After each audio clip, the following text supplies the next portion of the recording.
Bugun men sizga 1 avgustdan boshlab O'zbekistonda aholiga, tadbirkorlarga, haydovchilarga, pensionerlarga, talabalarga va oddiy iste'molchilarga ta'sir qilishi mumkin bo'lgan o'zgarishlar haqida aniq va tushunarli qilib gapirib beraman. Bu ma'lumot har bir xonadonga tegishli. Chunki bir qarashda ko'ringan o'zgarish oy oxirida kommunal to'lovda, jarimada, hujjat topshirishda, kreditda yoki oilaviy budjetda sezilishi mumkin. Shuning uchun videoni oxirigacha ko'ring. Hoziroq kanalga obuna bo'ling va like bosib qo'ying. Chunki men bunday mavzularni oddiy tilda ortiqcha vahimasiz, lekin kerakli ogohlantirishlar bilan tushuntirib boraman. Eng katta muammo shundaki, ko'pchilik odamlar yangi tartib kuchga kirgandan keyin bilib qoladi. Masalan, kimdir to'lovni eski narxda rejalashtirgan bo'ladi. Kimdir hujjatni eski talab bo'yicha tayyorlab qo'yadi. Kimdir jarima yoki penya chiqib ketgandan keyin tushunadi. Men ekspert sifatida doim bir narsani aytaman. O'zgarishning o'zi emas, unga tayyorlanmaslik odamga zarar qiladi. Oldin ko'p xizmatlar bo'yicha talablar sekin o'zgarardi. Odamlar mahalla, bank, soliq, kadastr yoki kommunal idoraga borib, xodimdan so'rab bilib olardi. Hozir esa jarayonlar raqamlashtiryapti, ma'lumotlar bazalari bir-biriga ulanmoqda, ayrim to'lovlar avtomatik hisoblanmoqda. Ayrim imtiyozlar elektron tekshirilyapti. Demak, endi men bilmagandim degan gap har doim ham muammoni hal qilib bermaydi. Tizimda qarzdorlik ko'rinsa, xizmat cheklanishi mumkin. Jarima yozilgan bo'lsa, uni bekor qilish uchun dalil kerak bo'ladi. Hujjat muddati o'tgan bo'lsa, qayta topshirishga to'g'ri keladi. 1 avgustdan boshlanadigan yoki shu davrda amalda sezila boshlaydigan o'zgarishlarda asosiy e'tibor 3 ta yo'nalishga qaratiladi. To'lovlar va tariflar, hujjatlar va elektron xizmatlar, ijtimoiy imtiyozlar va nazorat. Men hozir har birini oddiy misollar bilan tushuntiraman. Kim xavotir olishi kerak? Kim esa shunchaki ma'lumotni tekshirib qo'ysa yetarli bo'ladi. Avvalo, kommunal to'lovlar masalasidan boshlayman. O'zbekistonlik oilalar uchun elektr, gaz, ichimlik suvi, issiqlik va chiqindi to'lovi eng sezgir masalalardan biri. 1 avgustdan boshlab ayrim hududlarda hisob-kitob tartibi, limitlar, qarzdorlik bo'yicha ogohlantirish mexanizmi yoki subsidiya tekshiruvi kuchayishi mumkin. Bu nimani anglatadi? Agar siz oyiga o'rtacha 200 ming so'm kommunal to'lov qilgan bo'lsangiz, yangi hisob-kitob yoki eski qarzdorlik qo'shilishi sababli summa 250 ming yoki 300 ming so'm bo'lib ko'rinishi mumkin. Bu har doim narx oshdi degani emas. Ba'zan oldingi davrdagi qarz hisoblagich ko'rsatkichi noto'g'ri kiritilgan ma'lumot yoki limitdan oshgan iste'mol sabab bo'ladi. Masalan, Toshkent viloyatida yashaydigan 4 kishilik oila yoz oyida konditsioner, muzlatkich, kir yuvish mashinasi va suv nasosidan ko'p foydalanadi. Oldin oyiga 1.1 kilovat elektr ishlatgan bo'lsa, iyul va avgustda 220 kilovatga chiqishi mumkin. Agar hisob-kitob limit asosida bo'lsa, bir qismi arzonroq, limitdan oshgan qismi qimmatroq tarifda hisoblanadi. Oila esa nima uchun to'lov 2 barobar chiqdi deb hayron qoladi. Aslida sabab iste'mol ko'paygani, hisoblagich ko'rsatkichi o'z vaqtida topshirilmagani yoki avtomatik hisoblash bo'lishi mumkin. Kim xavotir olishi kerak? Birinchidan, kommunal xizmatlardan qarzi borlar. Ikkinchidan, hisoblagichi eski, plombasi buzilgan yoki ko'rsatkichi muntazam berilmayotganlar. Uchinchidan, uyini ijaraga berganlar.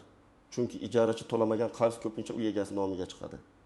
To'rtinchidan, hovlida suv nasosi, issiqxona, kichik sex, muzlatkich kamerasi yoki boshqa ko'p energiya ishlatadigan uskuna borlar. Kim kamroq xavotir olsa bo'ladi?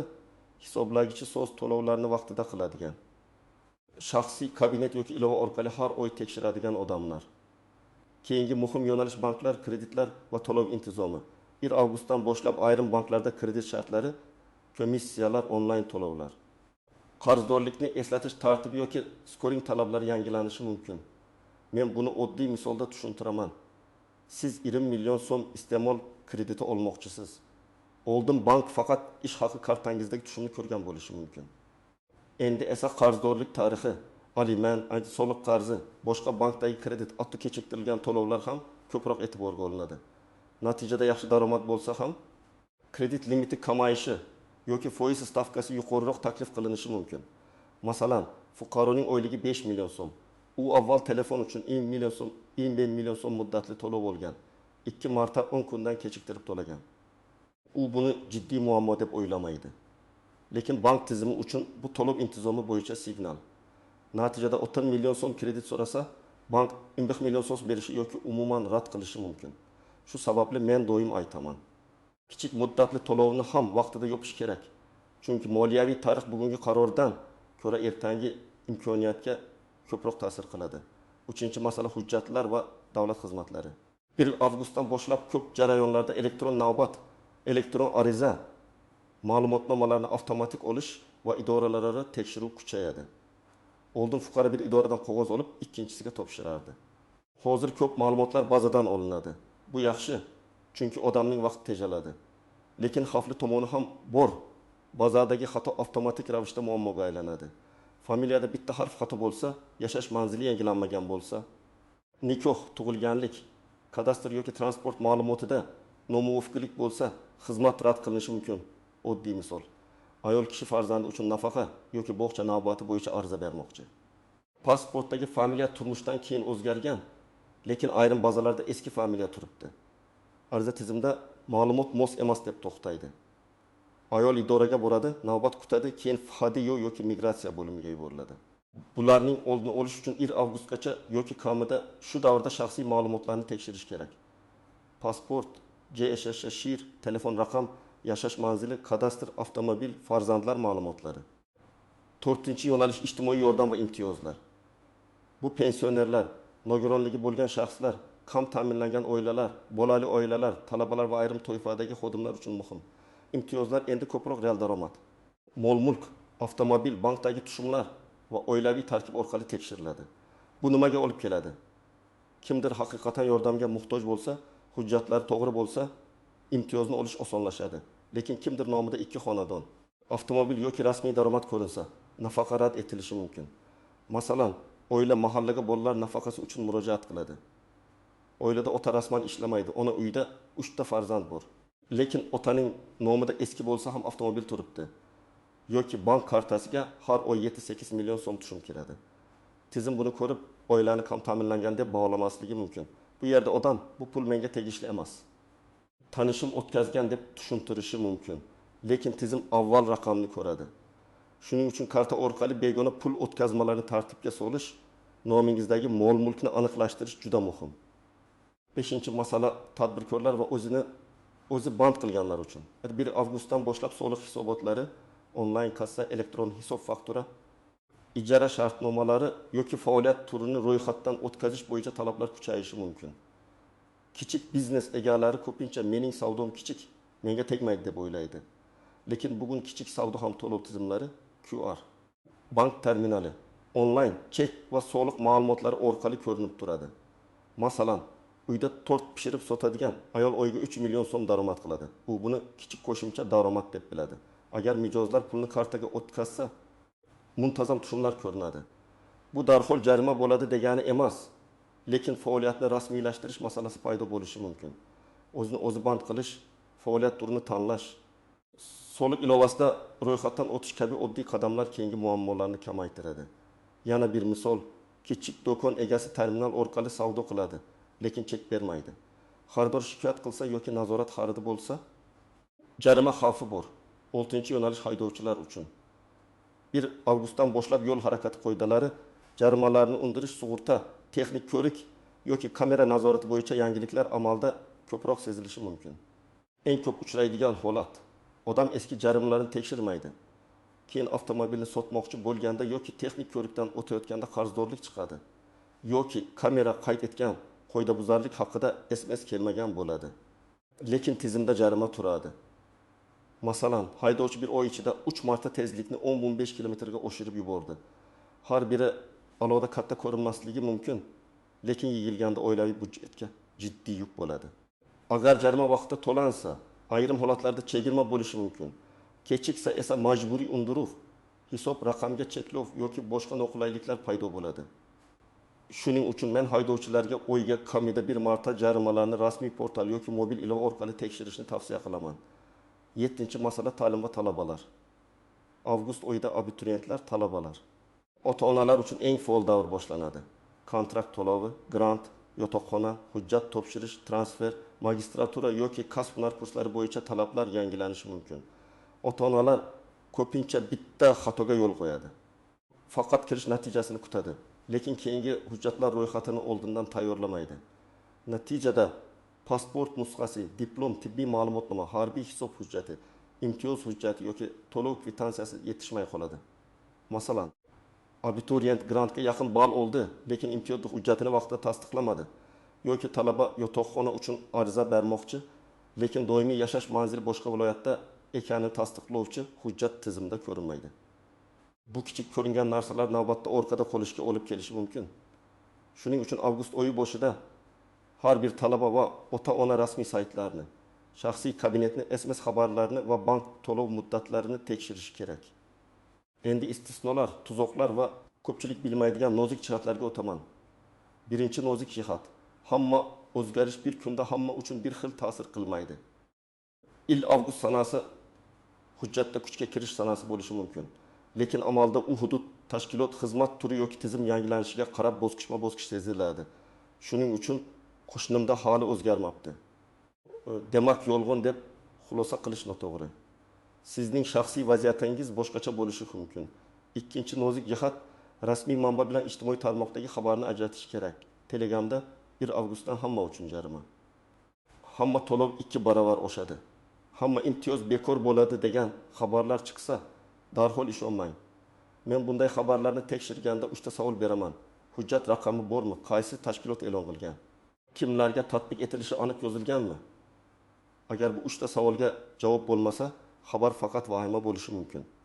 Uchinchi nozik jihat: imtiyoz avtomatik berilsa ham, ma'lumot xato bo'lsa avtomatik rad bo'lishi mumkin.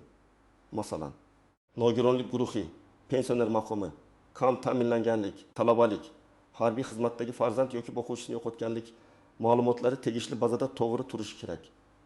Sizda qog'oz borligi yaxshi, lekin tizimda ko'rinmasa, xizmat ko'rsatish jarayoni cho'ziladi.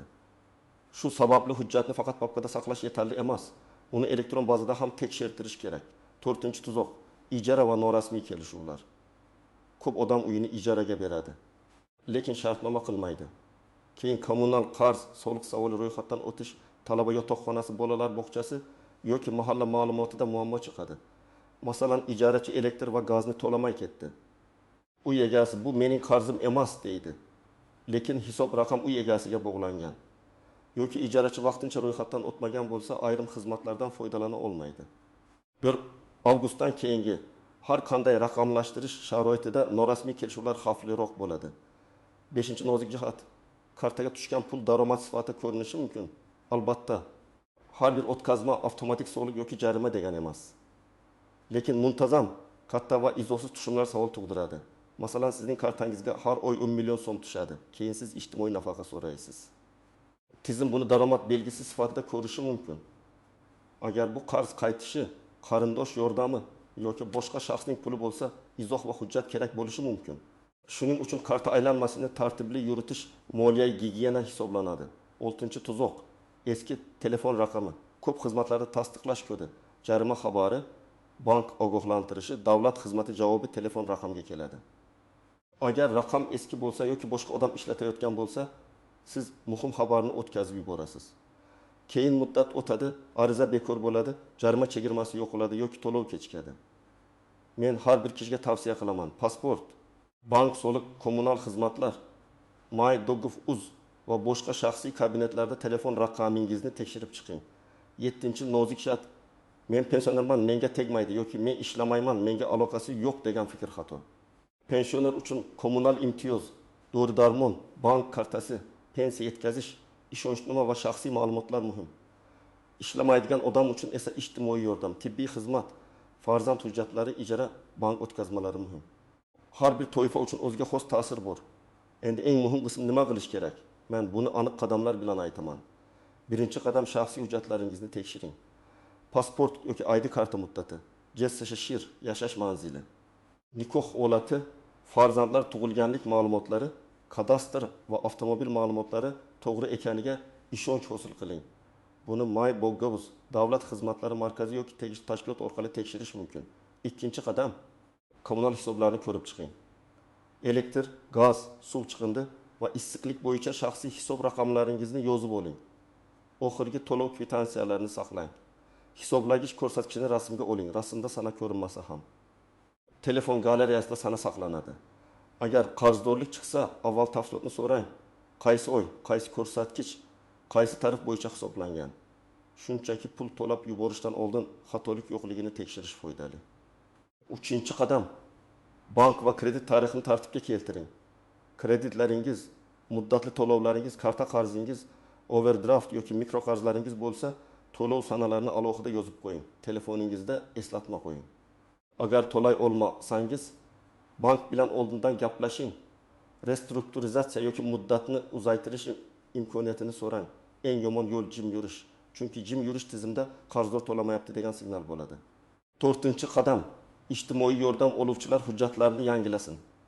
Agar siz bolalar nafaqasi, moddiy yordam, nogironlik imtiyozi, pensiya, subsidiya yoki boshqa yordamga ariza bermoqchi bo'lsangiz, oila tarkibi, daromad, mol-mulk, bank kartasi, tibbiy xulosa va mahalla ma'lumotlarini oldindan tayyorlang. Arizaga faqat menga yordam kerak deb yozish yetmaydi. Vaziyatni aniq ko'rsating. Nechta farzand bor, kim ishlaydi, kim ishlamaydi, ijara to'lovi qancha, davolanish xarajati qancha, doimiy daromad bormi yoki yo'qmi? 5-qadam, tadbirkorlar faoliyatini rasmiylashtirsin. Agar siz uyda xizmat ko'rsatsangiz, onlayn savdo qilsangiz, buyurtma asosida ovqat, kiyim, mebel ta'mirlash yoki dars berish bilan shug'ullansangiz, o'zini o'zi band qilish yoki yakka tartibdagi tadbirkorlik sizga mos keladimi? Tekshiring. Faoliyat turini to'g'ri tanlang. Mijozdan pul olayotganda izoh qoldirishni qiling. Katta tushumlarni shaxsiy va biznes xarajatlari bilan aralashtirmang. Bu keyin soliq, bank yoki imtiyoz masalasida savollarga javob berishni osonlashtiradi. 6-qadam, haydovchilar jarimalar va sug'urtani tekshirsin. Avtomobil sug'urtasi muddati, texnik ko'rik, ishonchnoma, gaz ballon bo'lsa uning tekshiruv muddati, jarimalar va taqiqlarni ko'rib chiqing. Avtomobil sotmoqchi bo'lsangiz, buni ayniqsa oldindan qiling. Chunki notarius yoki ro'yxatdan o'tkazish jarayonida eski jarima chiqsa, savdo kechikadi, xaridor fikridan qaytishi mumkin. 7-qadam, barcha muhim murojaatlarni yozma qiling. Idoraga borganingizda faqat og'zaki so'rab qaytmang. Ariza topshirsangiz, raqamini oling. Onlayn murojaat qilsangiz, skrinshot saqlang. Javob kelgan bo'lsa, sanasini yozib qo'ying. Agar xodim sizga keyin keling desa, qaysi hujjat yetishmayotgani aniq so'rang. Men amaliyotda ko'p ko'rganman. Odam 3 marta idoraga boradi. Lekin birinchi kundanoq kerakli hujjat ro'yxatini yozib olmagan bo'ladi. 8-qadam, oilaviy budjetda zaxira qoldiring. Avgust oyida maktab, universitet kiyim-kechak. Kommunal, ta'mirlash, kredit va kundalik xarajatlar bir joyga to'planadi. Agar oilangiz oyiga 6 million so'm daromad qilsa, kamida 500 ming yoki 20 million so'mni kutilmagan to'lovlar uchun ajratishga harakat qiling. Bu juda katta mablag' bo'lmasligi mumkin, lekin jarima. Qo'shimcha to'lov yoki hujjat xarajatida asqotadi. Xulosa qilib aytaman, 1 avgustdan keyingi o'zgarishlardan qo'rqish emas, ularga tayyor turish kerak. Eng asosiy ishlar oddiy. Hujjatlarni tekshirish, kommunal qarzlarni aniqlash, bank to'lovlarini kechiktirmaslik, telefon raqam va shaxsiy kabinetlarni yangilash, ijtimoiy imtiyozlar uchun dalillarni tayyorlash, tadbirkorlik faoliyatini tartibga solish va rasmiy manbalardan ma'lumot olish. Men sizga vahima qilishni emas, tartib bilan harakat qilishni tavsiya qilaman. Bugun 30 daqiqa vaqt ajratib, hujjatlaringizni, to'lovlaringizni va shaxsiy kabinetlaringizni tekshirsangiz, ertaga navbat, jarima, rad javobi yoki ortiqcha xarajatdan qutulishingiz mumkin. Kommentariyada yozing. Sizning hududingizda 1 avgustdan qaysi o'zgarish eng ko'p muhokama qilinyapti? Siz kommunal to'lov, kredit, hujjat, nafaqa yoki haydovchilik masalasidan qaysi biridan ko'proq xotirdasiz? Videoga like bosing. Kanalga obuna bo'ling va yaqinlaringizga yuboring. Chunki bu ma'lumot har bir oilaga kerak bo'lishi mumkin.